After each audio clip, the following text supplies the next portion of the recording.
शिवाय। विद्येश्वर संहिता अध्याय 3 श्रवण, कीर्तन और मनन साधनों की श्रेष्ठता। व्यास जी कहते हैं, सूत जी के वचनों को सुनकर सभी महर्षि बोले, भगवान आप वेदतुल्य अद्भुत एवं पुण्यमयी शिव पुराण की कथा सुनाइए।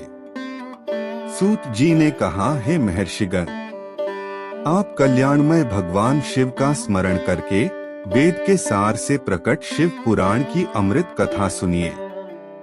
शिव पुराण में भक्ति, ज्ञान और वैराग्य का गान किया गया है। जब सृष्टि आरंभ हुई तो 6 कुलों के महर्षि आपस में वाद विवाद करने लगे कि अमुक वस्तु उत्कृष्ट है, अमुक नहीं।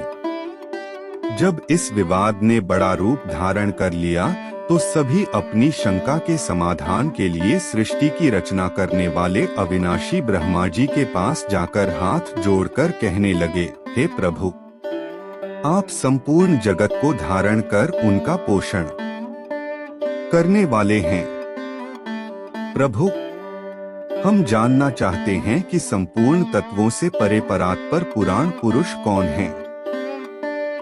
ब्रह्मा जी ने कहा, ब्रह्मा, विष्णु, रुद्र और इंद्र आदि से युक्त संपूर्ण जगत समस्त भूतों एवं इंद्रियों के साथ पहले प्रकट हुआ है। वे देव महादेव ही सर्वज्ञ और संपूर्ण हैं। भक्ति से ही इनका साक्षात्कार होता है। दूसरे किसी उपाय से इनका दर्शन नहीं होता। भगवान शिव में अटूट भक्ति मनुष्य को संसार बंधन से मुक्ति दिलाती है। भक्ति से उन्हें देवता का कृपा प्रसाद प्राप्त होता है। जैसे अंकुर से बीज और बीज से अंकुर पैदा होता है।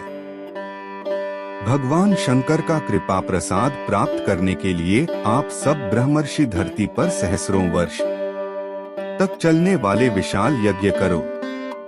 यज्ञपति भगवान शिव की कृपा से ही विद्या के सार तत्व साध्य साधन का ज्ञान प्राप्त होता है। शिवपद की प्राप्ति साध्य और उनकी सेवा ही साधन है, तथा जो मनुष्य बिना किसी फल की कामना किए उनकी भक्ति में डूबे रहते हैं, वही साधक हैं।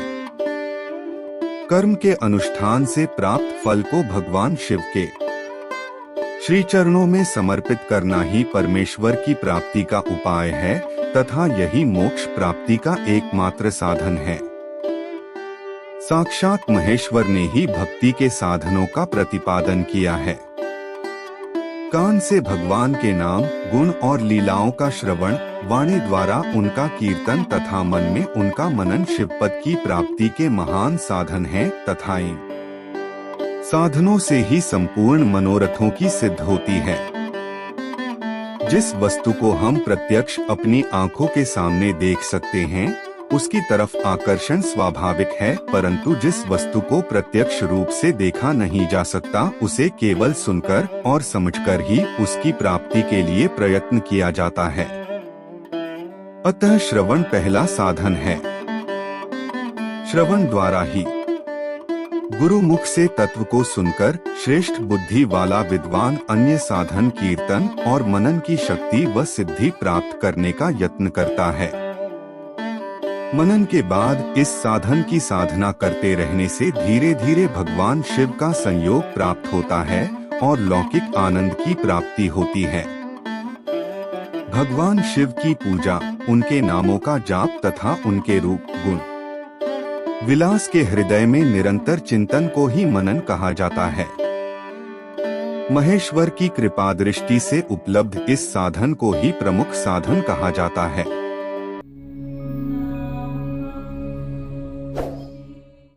अगर आप चैनल पर नए हैं तो वीडियो को लाइक और सब्सक्राइब करना ना भूलें और कमेंट में ओम नमः शिवाय जरूर लिखें। धन्यवाद।